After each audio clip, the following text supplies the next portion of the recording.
Hello and welcome to this new part of the course on navigation. Any application needs to have a navigation component. When you wish to jump from one screen to another and display screens, you must use navigation.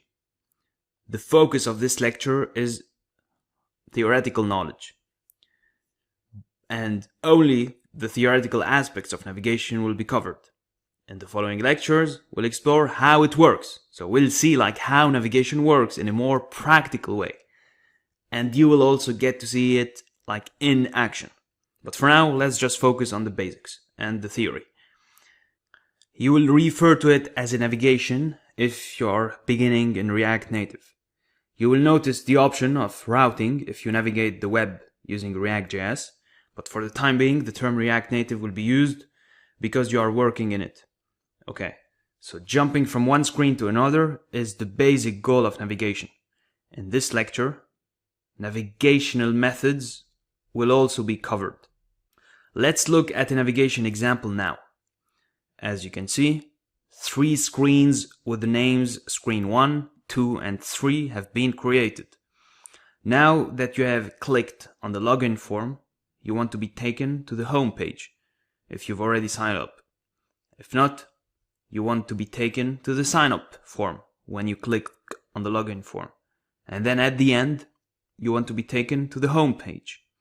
In summary, you either want to go from screen 1 directly to screen 3, or for a different pathway. You want to go, from screen 1 through screen 2 and finally access screen 3. So to accomplish all these tasks, you should use navigation.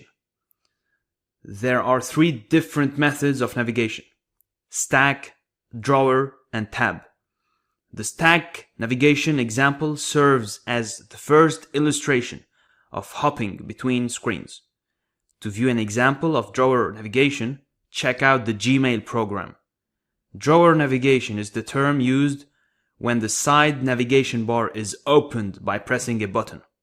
You should also be familiar with drawers, which are objects that transform into drawers when pulled outward. Drawer navigation refers to the software program in which navigation operates similarly to a drawer.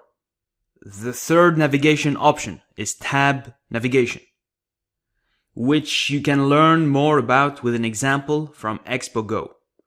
You may have noticed in Facebook that clicking on the Home tab took you to the home screen, but clicking on other tabs sent you to the screen for that particular tab. By default, the Home tab is displayed on the screen. If you clicked the Setting tab, you will be taken there. Most often, these 3 methods of navigation are used in programs. You can combine all 3 of them or use each one independently. You can choose to rely on just one navigation type. Okay, so all forms of navigation are employed in some applications, in a way or another.